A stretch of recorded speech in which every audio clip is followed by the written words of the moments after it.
book that changed your life and what's a song that changed your life. And for me, so just going back to the conversation about like you said, like you never want to be old and swagless, right?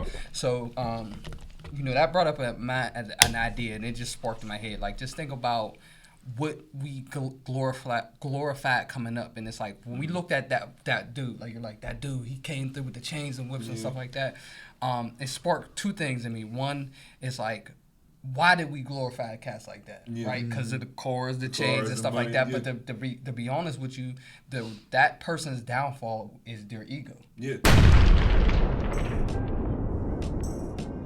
Because they're not willing to change their lifestyle because I'm getting praised for it. Everybody thinks I'm that dude, right? So now that lifestyle takes them far out of even the growth mindset. So now this person is in jail.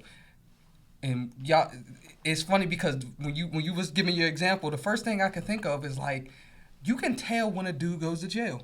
When he comes out, he has the same swag he has when he went in there. He wants the same car. He wants the Cutlass. If he wears the Jordans, he got to get the Jordans that came out. Like there is a starter pack for getting out of jail and looking the exact way you look. It's deeper than that. They are literally the exact age they are. Exactly. Like they're the same age in their mind. They're the same. They're the same age, and that brings up a book that I really really love, and I tell everybody to this day, this book pissed me off. Like, if you want to read a book that pisses you off, it's Ryan Holiday. The book is called Ego's the Enemy. And I read this book, and he focused a lot about stoicism and like Marcus Aurelius and stuff like that. It pissed me off because, one, it made me realize I ain't as sweet as I think I am. And to read a book and you're like, oh, I'm not even as tight as I think I am. Like, that pissed me off, and it made me do the work. So when you say, like, coming back to the conversation of being old and swagless, when did you stop growing? Because you can literally look at that dude and take it a step further and be like, oh, the reason why he's like that is because he stopped growing. He stopped doing the work 100%. Because he got so much praise for having this ego. He never thought he had to change. And now he's still 32, but he's 58. And he's old and swagless because times has moved on. So that's why it's important to read these books. Like, my first book that really got me into reading was Rich Dad Poor Dad. I was about to ask you talking about the employee mindset, and that made me think about the quadrants. Yep. The 4 quadrants, and we go over those a lot. The 4 quadrants, bro. Rich Dad Poor Dad. I remember I got this book, and it was a small, like, now, I mean, of course, because books, there's like a resurgence. Everybody wants to read, and it's great. But I remember when it was like this small, like it was this big. Like, I remember it was like this big, and I remember reading it, and I remember I can take it in. But one thing that I didn't deal with is that I had a problem with being dyslexic. I never knew I was dyslexic ever. I never knew it, and I can remember my first time that I came in contact with it. I remember I was in 2nd grade, and this is after because remember I was down in Fort Pitt. And I went up to, I was down to Friendship, and then I went to Fort Pitt. And I remember, and thinking over my story, I had, it was a spelling bee, and we're going through it, and I remember reading one of the words differently. And my teacher at the time was an older Iranian woman. And now thinking back on that moment, she's like, what are you talking about? Like, she didn't have that, like, teacher thing. She was just like, that's not even close to what you were saying. I remember I had prescription glasses. I remember I took my glasses off, I put them in a desk, and I committed myself to not learning anything. I remember that. But that was her folly. That was her mistake. Because when you're interacting with children, you have to be careful with the spell you cast on them. Because she made you feel stupid. You know what I mean? And then you immediately was like, the only way I'm going to protect myself from feeling stupid is not engaging. Fuck it. I didn't start actively learning until 12th grade. I bet, bro. Because I was in 12th grade, and mind you now, granted, from 2nd grade all the way to 12th grade, bro, I barely made it past. Like, I was a terrible student, and not because I didn't know, because that was such a bad experience that I had that I just was like, I'm stupid. In my mind, I was like, I have a learning disability. I'm stupid. 12th grade, we started reading Macbeth. And the only reason why I was interested in it because I really loved this story. I'm like, Macbeth is hard. Like, this is a real, like, in-depth story. And ever since then, I was like, okay. And then I remember having a conversation with Justin, another mutual friend that we had, and we was talking about reading books. And I was like, yeah, bro, how I read? I was like, it take me like a month to read a book. I was like, I'll actually write down the page. Mm-hmm.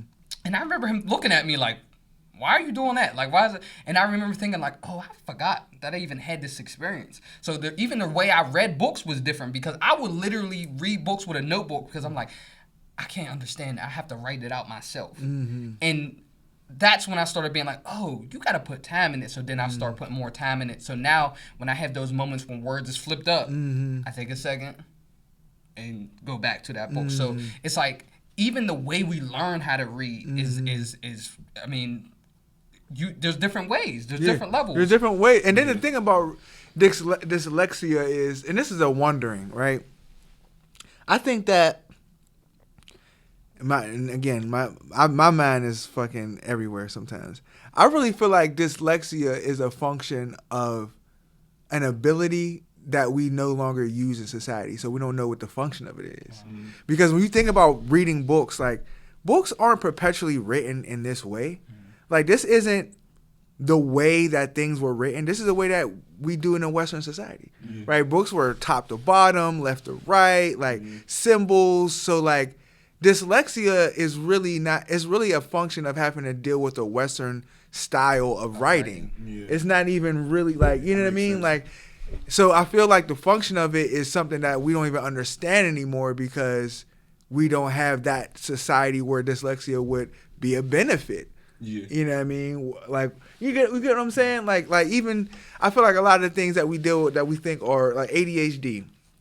ADHD is really two things. Like, it's either a combination of a child that is malnourished and has too much sugar in their body, or someone who is in an atmosphere, in an environment that is not conducive to their learning style. You know what I mean? But we say this kid has a problem. Yeah, you don't have a problem. And a lot of those people that be on the spectrum in different ways end up being creative geniuses. Oh, man. A lot of famous artists, composers, and stuff are diagnosed with these ADHD. You know what I'm saying? All type of shit. Different type, dyslexic. There's a lot. Autism, all type of shit. My son's autism. Right. There's mad autism. There's so many artistic geniuses that are diagnosed with autism. I was looking it up one day because I think my friend was talking about her son maybe being diagnosed with autism. And I was trying to tell her, it's not like that big of a... And I said, it's something definitely that you have to handle and address and, adjust for, obviously. You know what I mean? But I'm like, there's a lot of people that have been very successful, I'm sure, live very fulfilling lives. Look, a lot of these people way more fulfilling lives than mine that were autistic. You know what I mean? And so... It's just a different way of thinking and processing things.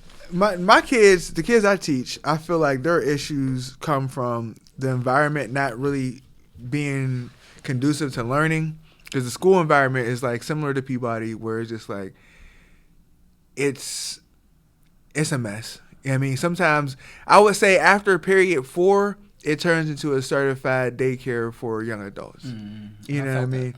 And so, and that's not no shade, but that's all the schools. People be trying to act like, oh, Alderdice is a great school. Like, bro, all these schools is crazy, bro. All these places have some wild things happening. And I feel like the kids will do what you let them do, number one. Number two, they don't have enough encouragement to challenge themselves. When a kid comes into my classroom, there's something that happens pretty much every day, and it always irks me, and I always have to find patience. And it's when someone comes in and they ask what the worksheet is, or they want a worksheet, or they realize they don't know how to do something, and they feel like the class is doing too much, I'm doing too much, or whatever. And I have a moment of lacking patience in that moment, because I realize that they haven't connected the fact that learning is hard. Learning new things is difficult. No, why do you think you're going to skip class for a week, come in, I'm going to give you a piece of paper, you're going to write down answers and then leave?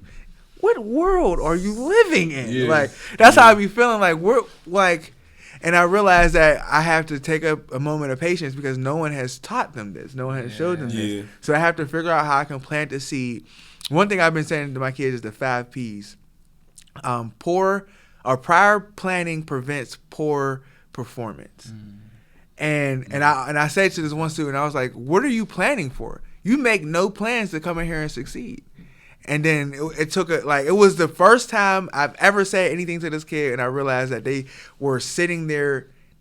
And it was the first time I said something to them that made them reflect on what they do. And they sat there and they were just like, damn, like I don't plan to be successful. Yeah, I don't do. Like, I just come in here and I feel don't like have it's no plans. But it's like you were saying before. There's an atmosphere just in all the schools, not just that one, of just trying to pass kids along. Like the whole No Child Left Behind thing. I have multiple friends that were like teachers. Left behind? Oh, yeah. No, that part too. Yeah, No Child. You know what I'm saying? No Child Left Behind. We're just basically like, hey, it's basically an initiative where it's like, yo, you're kind of focusing on. Just from what I've heard, just from people I know that are educators, you're kind of focusing on kids that are kind of like, kind of falling off, or they're not paying attention, or they're not giving their best effort. And it's okay to try to focus on them and bring them back up to perspective, but also that kind of leaves you in a situation where you're neglecting the kids that are actually. Oh, bro, I've been saying that for years, bro. You know? Like you're neglecting them. They're there to learn, saying that for years, and you can't pay attention to them because this dude in the back is failing and sleeping, and he's high, and you got to make sure that he comes up because you can't have too many kids failing in class.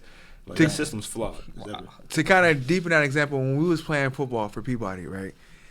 The thing that I have had the biggest issue with growing up was I felt like me specifically, but I say we is like black people, and then another layer of specificity is black men, right? I feel like we haven't had mentors for real. And so to bring the example back to football, one of the things that really angered me was that I felt like the coaches were not leaders and didn't know how to find and cultivate leaders amongst the population of kids playing football. And the reason why I felt that way is because I was, as you know the story, I was going to college classes after school, and then coming to football practice late a couple of days a week. Because I was trying to, I had an opportunity to take college classes. Why am I turning that down? Like at that time and some points in life, if an opportunity comes towards me that I know I can take advantage of, I'm gonna try. Yeah. And so I went for the college classes. I was doing good. It ended up helping me in the long run. But I was coming to football practice late, and the coaches were treating me like I was smoking weed, coming to practice high, or no call, no show. And then the thing that blew my mind was that there were people that were doing that. But those people were the beloved people because you could run a 4.2. But never mind that you came here high as shit. Never mind that you're selling weed on the field. Never mind that you came to the game high. Never mind that you mixed practice the day before the game. Hey, I ain't gonna lie. Never mind that there's a Glock 17 in your locker. Selling weed on the field. Never mind that. I love you. I want you to be here every day. But for the people that are coming late because they went at college classes, how dare you put college classes over football practice? What's wrong with you? And that was the vibe. And I was like, bro, y'all are spending so much time cultivating people who are just going to be, no shade, but who are just going to be probably working at Walmart for the rest of their life. And we know this as kids because our uncles, aunts, cousins, I can see what you're going to be right now because my cousin is an older you. But they're not spending no time on the people who have leadership qualities but just need someone to help them cultivate it. They're not spending no time on people that are consistent. We do it in schools. We do it in sports. Yeah. We do it in families. Yeah, we do. Who's the favorite cousin in everybody's family? The motherfucker that's in jail. Motherfucker that robbed somebody. Yeah. Motherfucker that did this, did that. Who's the person that comes in and is like, oh, hey, the motherfucker that's a good dad. Motherfucker that got, a job and a business. Yeah. It's just like, it's crazy. Right. Yeah. Like, why do we glorify? You get the weirdest feedback from when you're trying to better yourself. It's crazy. I remember when I was about to start my business, I was afraid to tell anybody in my family. Yeah. Oh, yeah, because they was going to tell you not to. Yeah, and I'm like. And you knew it. And I remember, or even with losing weight, I never got no one was ever worried about me until I started losing weight. And then they're like, be careful. Dog, be careful? You was passing me 40s like a month ago. Be careful is crazy. Be careful losing weight. Be careful. Be careful. I be hearing people be losing too much.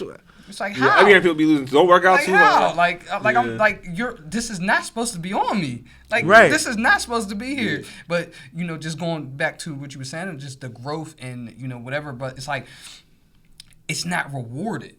It's not like they're rewarded. Nobody wants to see that because guess what? Ooh. You might want to be like, yo, I was doing this and that, but like that coach is like, I mean, not saying that I don't know what our coaches' mentalities were at that time, but these are flawed men. I think that we forget that we're operating with flawed humans. We're all flawed humans. Right. That coach might have been like, well, why would you're good. I'm gonna focus on him because he might not have the opportunity to get to college, and you are going to, like, I remember, like, no lie, I remember specifically talking. Me and you used to have conversations, and you was like, I'm going to college. You know how many people thought that they was going to college? Bro, 3 of us went to college from that whole team. Bro. That's it. There was like 38 to 40 heads, and 3 of us went to college. So here's a very stayed. Here's a very interesting point about that. So I remember college visits. Yeah. Right. And because for me, I actually dropped out of high school. I didn't get my diploma until 2015. Right. Like 2015 was a crazy year for me, bro. Wow. I was fixing my life. Yeah. That was the moment where I have to fix my life. Yeah.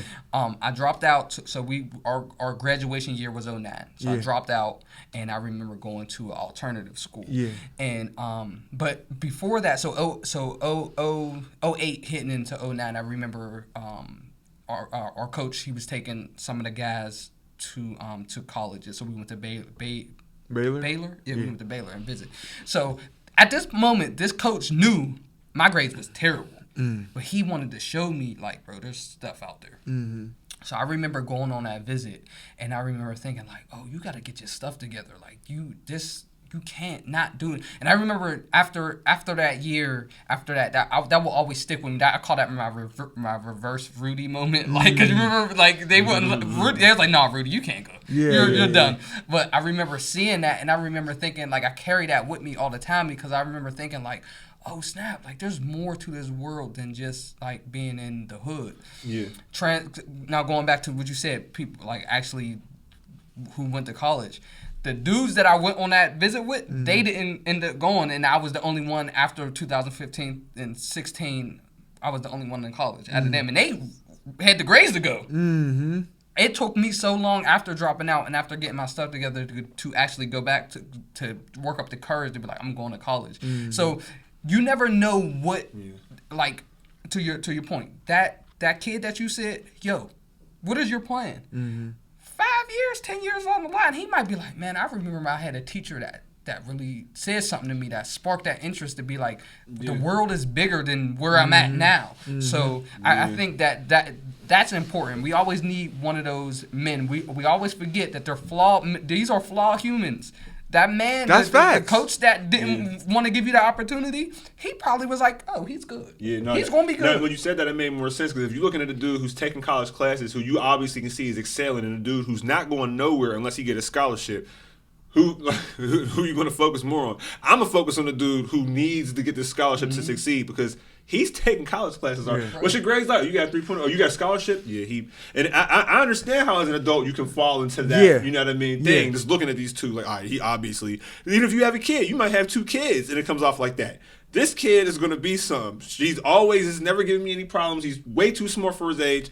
He needs a little bit more help. So maybe that comes off to the other kid is you loving on that kid a little bit more, and you have to let them know. Like, but that's the thing, though. That's the thing that I feel like when we make a mistake at is because, and when I go to work, one thing I refuse to do is baby nobody. Yeah. Because loving on and babying the lines get blurred. Because I'm not babying you. You came here high. You're not playing, bro. Yeah, you're not playing. I'm not playing you. And you better come to the game with your jersey on. Yeah. To sit on the bench and watch. And smile. Because the thing is if I baby you, because this is what we do, especially the black boys. We do this to black boys too much. We baby black boys too much. Yes. And we make them think that, like, whatever they're doing it's okay. It's cool. It's not cool. You look stupid.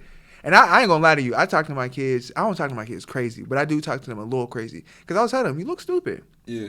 You look goofy. Yeah, you run around this hallway wrestling people. You're a senior. Yeah, especially how it is when you're parents, though. A lot of that comes from that, too. Like, even stuff I experienced, like, with my own mom and stuff like that. Like, black moms was going to defend their kid to the death. Right. Say what you want. A lot of black moms will lie to Jesus for they could be. Will lie to Jesus for their kid is a fact. for their kid. Yeah, my mom was not playing. I feel like a lot of the accountability part, especially when it comes to young black men, who I feel like obviously everybody needs accountability, but you need an extra dose of accountability. You need an extra dose, if you're a black man. There's a responsibility that comes with being a male in this world, and there's a lot of things that come with being a black male in this world that you need to understand. Yeah. And if you don't have that accountability, it gets dangerous for you. So there's a lot of that. I was telling my mom, I'm like, we're in a society with black moms where if you have a son, the first thing they're going to tell you is, yo, you better get a DNA test. And if you have a daughter, if a young man asks for a DNA test, they're going to be like, you ain't getting no fucking DNA test. What the fuck is your problem?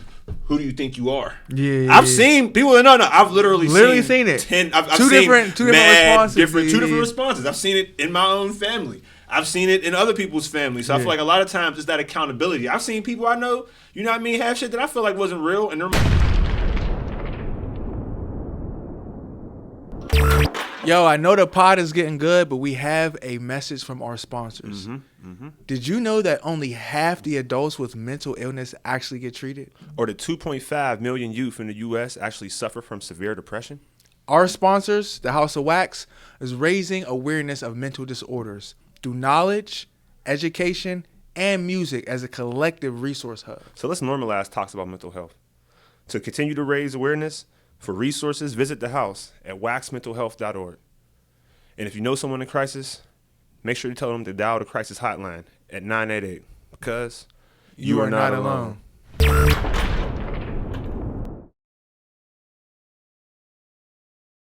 Moms, you didn't say nothing to them about it. Their dads didn't say nothing to them about it. You're not holding people accountable, and they just feel like they can go out into the world and do anything. I feel like a lot of that. You know what I'm saying, that's why I definitely respect your mentality as far as trying to better yourself or your family, because a lot of people don't want to take that responsibility to be the example for their kid. They want to have this do as I say, not as I do attitude, and then start talking about why Gucci Man's influencing. No, raise your son, nigga. Raise your son. And this is the number one thing I learned about kids. Gucci can't raise your son if you Gucci can't raise your son, bro. Number one thing I learned. I have a dad. Number one thing I learned about kids though is that kids, when you look at a baby, the babies only do what you do. Like they don't do what you say. Yeah. If you are in your kitchen dancing to a song, what the baby gonna start doing?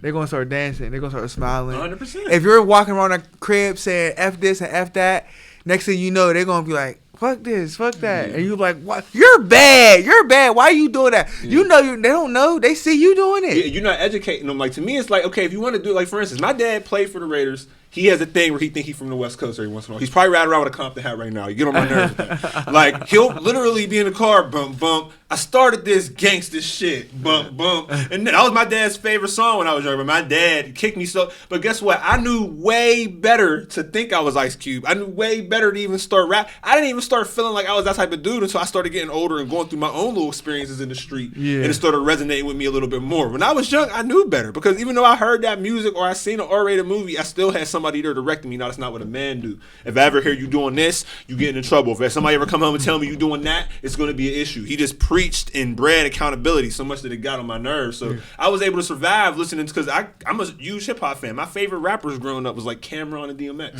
You know what I mean? So I feel like there's a lot of that accountability that slips a lot of times with parenting, because a lot of people will be in situations where they're not ready, or, you know, obviously most of us weren't planned in this day and age if we keep it funky. And then instead of trying to elevate to the cause, they kind of back off, well, you know, I'm just going to do that and you just need to listen to me. I heard do what I say, not as I do all the time. I damn sure did what I seen.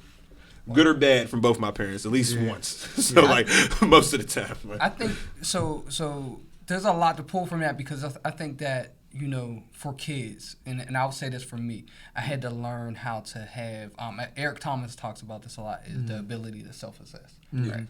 And for me, I think growing up, I was the youngest out of, you know, 5 boys.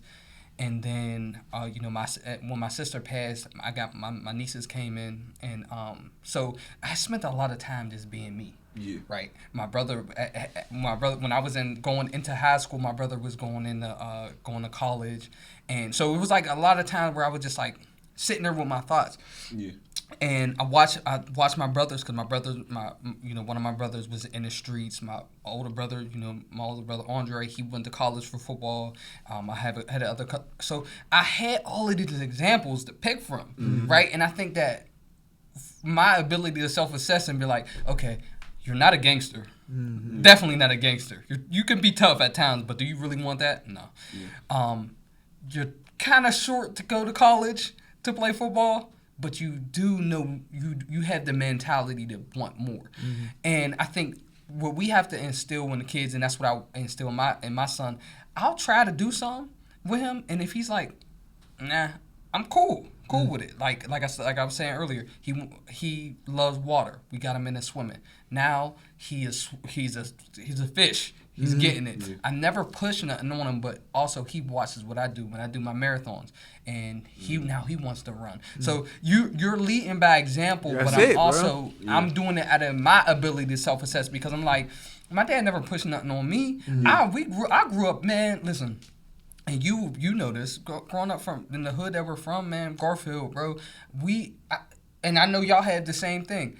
I know 20 people that I've come in contact that is no longer here. Oh yeah. Legit. Maybe 50. Legit. So, you've seen it. I've seen, and like you say, you see people's trajectory. I've seen people who I was like, you skating on ice. You skating on ice, brother. I've seen it. Yeah. And that ice broke. And that ice, right? Exactly. Like I've seen people come and go, and for me it was just like, well, what if they had that one person that was just like, hey, maybe not that way. Or for me, talk about football. Bro, my brother was like an all-star at or high school. Like our locker room had a picture of him in there. Yeah. So it was just like, for me, it was just like, okay, you have a whole different route to go, but also I want to hang with my friends. But guess what happened? The whole time I was in high school, I was always around the bullshit. Always. I didn't even drink until I was 22.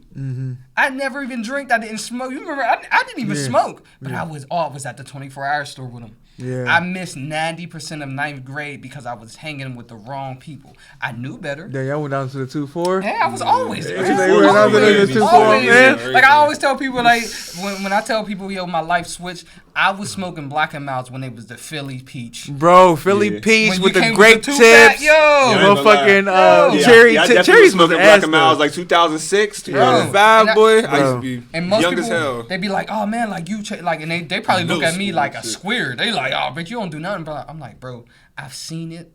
I've been there, done that. I've been there. Yeah. I've watched people go these routes, and half of the people that I was hanging around are either no longer alive, or they're doing stuff, or they're our age and they look 30, 39, 40 years old, because these habits took them down a path that you're like, yo, you stole your life force away from you. You stole your vitality away from yourself, from bad habits. So having that ability to self-assess will transfer onto your kids and onto the people around you. That's the goal. And that camaraderie that we talk about when we want to go out and hang out in the bars, that camaraderie, you're going to build that with people, with like-minded individuals that's doing something better. So exactly. That's why me and him was like that. Because at the end of the day, we both always have, like, I got friends, I was just talking to one of them, I got homies that's like my dogs, like lifetime friends and everything. Me and B's, like, you know what I'm saying, we always just kind of seen that out with the music shit. We never really had that in another person where we was like, all right, number one, like, I feel like me and him both felt on songs, we just never rapped with nobody who was our equal at all in general. Yeah, that part. And then, you know what I'm saying, when it came to rapping and then actually wanting to do it. So when we're getting in there and we're working together, after a while, you just build that camaraderie. And that's the, you know what I'm saying, person I know when I'm going with B, we're working on some shit, we're doing, kick it too and everything too, been out, do all types of shit, but like,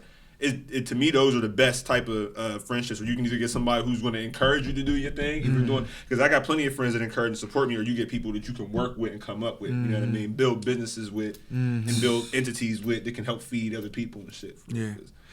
So before we get out of here, man, because I know we're running low on time, I want to say, I think one of the main keys I took away from this conversation was, and we didn't really dive too deep on it, is that people tend not to reward progress. And I wanted to expand upon that just for a second, because diving into a new business venture, diving into e-commerce, and getting the coaching behind it, they have directly addressed to people, like they directly addressed to you in your coaching that people will tell you to not do it.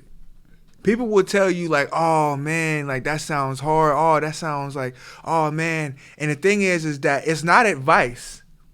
It's opinions based in their own limitations. On their own fear themselves. On their own fears. Like, it's opinions based on what they can't see themselves being successful at. Yeah. And they're trying to get you to see it as well. Yeah. You know I was thinking that when he said something. I'm like, you can't, even when you were talking about certain people and not want to tell them you started a business, I'm like, I always had that mentality from the first couple shows where I had somebody not show up. I just didn't tell my people. So I'm like, for one, if I do end up going anywhere with this music shit, it won't be my friends and family that make that difference. I'm like, and two, you can't really expect people who believe in you, to believe in you, who don't really believe in themselves.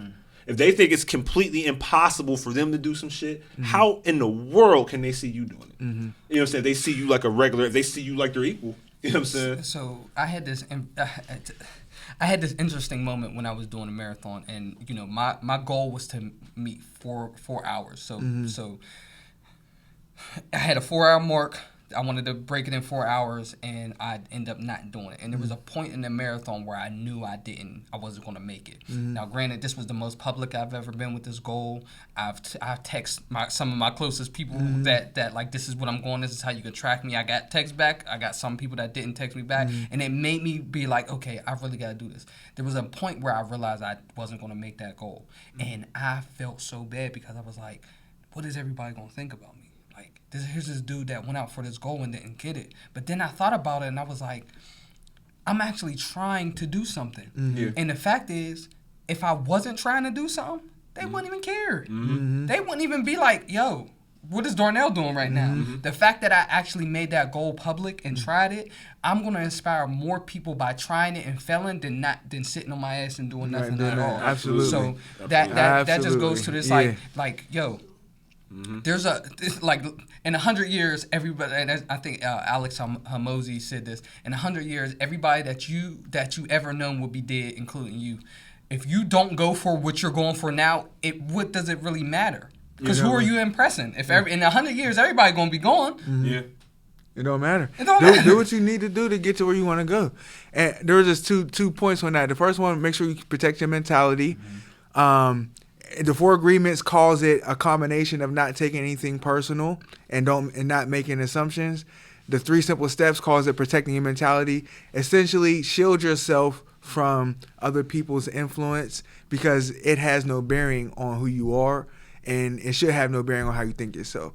And the second one is in the book 3 Simple Steps. Trevor Blake gives this analogy where the reason why you shouldn't share your intentions with people. He says, even when my wife walks into my office, she won't even look at my intention board because we have this understanding where we don't share our intentions with each other because he uses this analogy. Imagine a girl wants to get, there's something on the other end of a riverbank. She's separated by a river, and there's something on the end of the riverbank that she wants to get. She wants to make a connection to this thing. So she takes a rock and she throws a rock into the river. And the rock is a formulation of her thoughts, of her intentions, of her ambitions, and it's a perfect weight to represent her, right? She throws it into the river, and the waves start to ripple out. And as the waves are about to ripple out and connect the 2 riverbanks, everyone that's a cheerleader in her life comes out of the woods and like, oh, you can do it, you can do it. And they're like, you can do it. And they're so excited. And they start taking rocks and throwing them into the water because they're trying to help her. Yeah. And all the ripples start to clash and make a mess. And none of them actually reach over to the other riverbank because now they're competing with each other. So people want to have good intentions for you, but when they know your deepest, truest intentions and they're praying and wishing and praying for you, their thoughts of you and what you can do are more so focused on how they can support you when you don't make it. So when they're adding to your dreams, they're really adding weight to the dream that you're trying to make fly. You know what I mean? Not on purpose. They do have good intentions for you. Like when you tell your mom, like, Mom, I'm really going out for this team. I can bleed. All she's thinking is, oh, I really want him to make it because what happens if he don't? Yeah. You know what I mean? And so that thought gets added to your manifestation, and it makes it heavy. That's so real. I've literally experienced that verbatim speaking to people about certain stuff, and that is some real. Yeah, and I've made the mistake. I've made the mistake recently, just like something that was small, just sharing my intention, and I realized when I shared it, like I took away from its trajectory. You know what I mean? Not that everything has to be a secret, but some of the intentions that you really want to achieve in life, keep them to yourself and aim for them because everybody cannot help you. Yeah. You know what I mean? That even if they really want to, you know what I mean? Not everybody has the tools and the ability to help you, man. Mm-hmm. So I hope that this pod has been informational. Yeah. It was amazing having my brother Darnelle here. You know what I mean? Definitely was a dope one. Facts. Like, it was a dope one. Make sure you check out the 3 Ps podcast. For sure. Passion, Pain, and Progress. Mm-hmm. Make sure you're on the lookout just for all of our journeys, but especially his fitness journey, because when I tell you that he made a big transformation, it's something to be inspired by, man. And so this has been the Lum LaL Show. I'm Bilal Ray. Yo, my name is Pharaoh Lum. Darnelle Turner. Darnelle Turner. You know what I mean? Holla at us. Stay blessed and stay focused. Yep. Protect black women at all costs, too. Oh, yeah. Protect black women. 1028 podcast. Yep. Holla. I felt like we